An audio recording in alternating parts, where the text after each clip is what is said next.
Hey there, Will here again, and I have the Sennheiser Momentum True Wireless 4s again with me.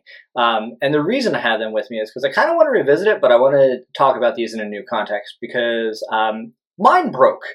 I'm a writer. I listen to these pretty much every day for really extended period of time, I'm going to say. One of the earbuds stopped working.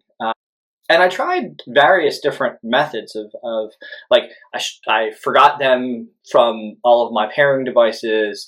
I cleared caches. I did all those things, and nothing seemed to work. So I contacted Sennheiser, and it was a pretty straightforward process. They are now Sonava, I think. Essentially, it's a parent company that's using the Sennheiser brand.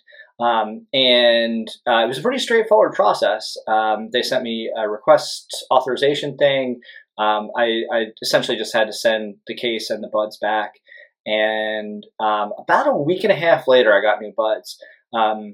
Problem was, I didn't want to be without buds for a week and a half. Like I said, I use them every day, and I don't have multiple sets of earphones. It's just not how I function, how I work. Basically, Amazon had a really, really good deal on the Denon Perl Pros. And I think they were about 170, maybe 150. It was a really, really good deal. And I'd heard really, really good things about the Denon Perl Pros.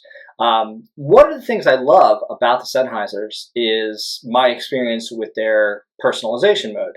And I mentioned before that essentially, the Sonys have it too, but they use the songs that you already have. Basically, you open a song file, it plays a couple different versions, you choose an A/B test. The Sennheiser has a different way of doing that. When you go into the sound personalization, they essentially play a few different sounds to you.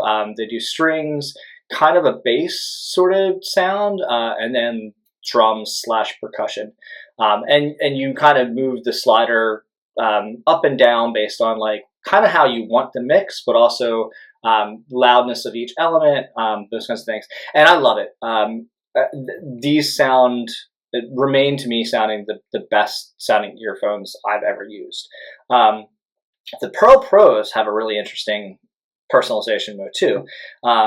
And essentially, my experience was that I took them out of the case, I put them in my ears with the app open, and immediately they played a sound. And I guess they have some processing power and microphones that listen to how the sound maybe reverberates in your ear canal or something. I didn't have to touch anything. I didn't have to choose how anything sounded. I didn't have to adjust volumes. I did literally nothing. And the Perl Pros, essentially chose a sound based on what they heard in my own ears. And it sounds kind of creepy. Also sounds like, could that really work? It did. It did. They sounded fantastic. Rivaling these, I'd say. Like there was a very clear similarity in terms of the sound signatures of both. And one thing I think about the sound signature of the Sennheisers is that my experience has been that they are the most immersive in terms of music. I hear a lot of talk about layering and detail and soundstage.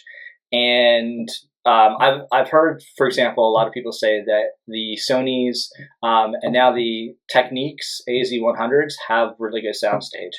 To me, they sound like they have detail like right in my ears, which is fine because that's where they are. These don't sound like they're in my ears. These sound like essentially I'm listening to music in the world.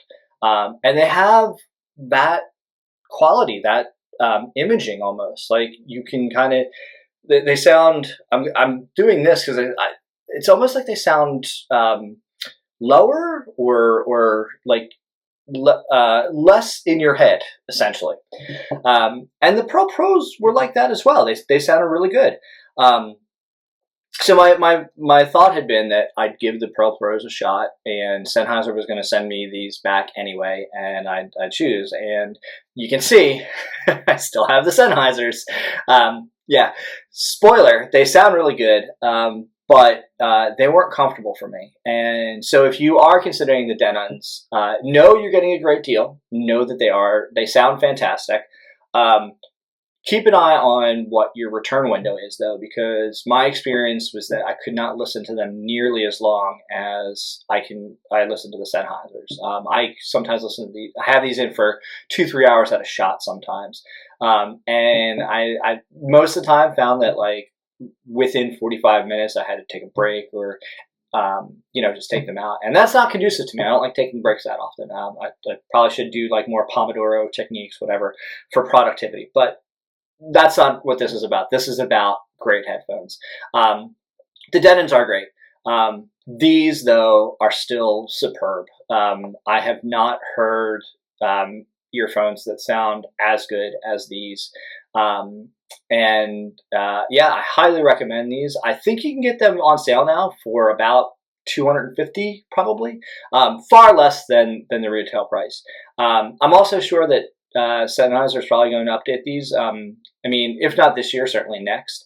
But they're doing really well. Like they're already future focused. They have Auracast. They have a bunch of those things. I don't remember that Denon did. I also don't remember the app being quite as well polished, as presentable or presented. The ANC and noise canceling were fine. The ANC and noise canceling and transparency for these are fine. That's not why I get headphones. I listen to earphones for music, and I rank sound quality above all the rest. So, these are still the best sounding earphones I've heard. You can do no wrong getting these. The Perl Pros are good. I don't think they're as good as these. They certainly weren't as comfortable for me as these. And I think in terms of earphones and sound quality, at least, Sennheiser is still the earphones to beat.